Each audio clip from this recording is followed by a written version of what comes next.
good, you guys? I'm Rio Leyva, and this is how I made the beat for Back Outside Boys by Drake. Breaking them brinks truck, my right wrist, Van Cleef. I spend days in the east, trying to figure if I'm geek. Back Outside Boys came about because I was in Atlanta working with Lil Yachty. We've known each other for a couple years, but a lot of the time when we work, we're just kicking it at the studio. We might not even get any songs done. This time I was in Atlanta for 2 weeks, and Back Outside Boys is the only thing that we worked on the whole time. But that day, Yachty just asked me before we went to the studio, he wanted like a bunch of different vibes, just super simple stuff. So I asked a bunch of people for loops. Dez is one of the people who sent me stuff. He co-produced Back Outside Boys, and here's how I did drums on it. The first thing I did was I loaded in the melody Dez sent me. The beat actually only has 5 drum sounds. So first we got this snare, and then I clicked in these hi-hats. I just did a 2-step, but then I had some spaces and then a little stutter over here. A hi-hat god, kinda.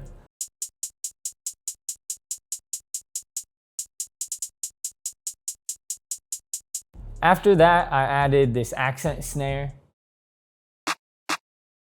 The next thing I added is this isolation 808. I hadn't heard it in many popular songs, but it sounded really good with the loop, so I kept it. I found it in a kit that I had, and the pattern went like this.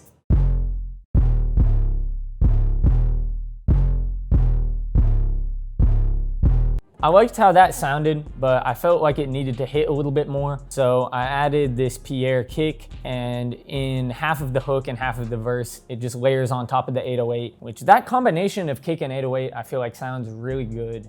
So this is how it sounds.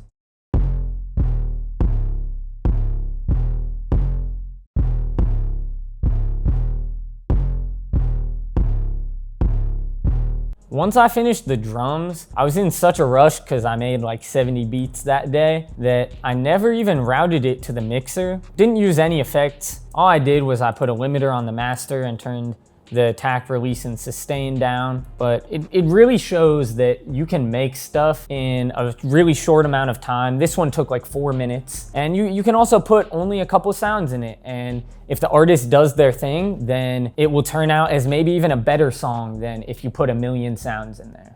And it's just so simple, you know, it doesn't have too many layers. I feel like that's a problem a lot of producers have, is just making stuff and it has a million layers in it. Like all of my biggest songs have come from just super simple stuff, not adding too much to it. I remember Yachty called me, and it was just a random day. I was cooking up here at my house, and he didn't even say anything. He just called me and pressed play on it, and I heard Drake on my beat. And that's a type of feeling where a lot of the time I'll get a placement and it won't feel as exciting because I get so many songs, but it just being Drake, it felt like when I was in my room working on stuff and I got my first placement. And that's just the type of feeling that we all chase, I feel like.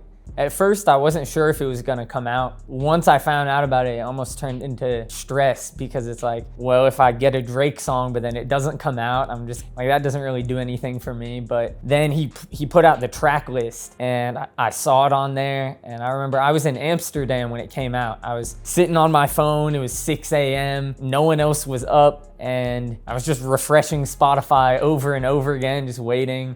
And still in my head, I was like, what if it isn't on there? But finally, when it came out, it was just like, that's a dream come true. I feel like that's what all of us work for, is just having a crazy song coming out with one of the biggest artists. This is the final beat for Back Outside Boys. Thanks for watching, and I'll see you guys next time.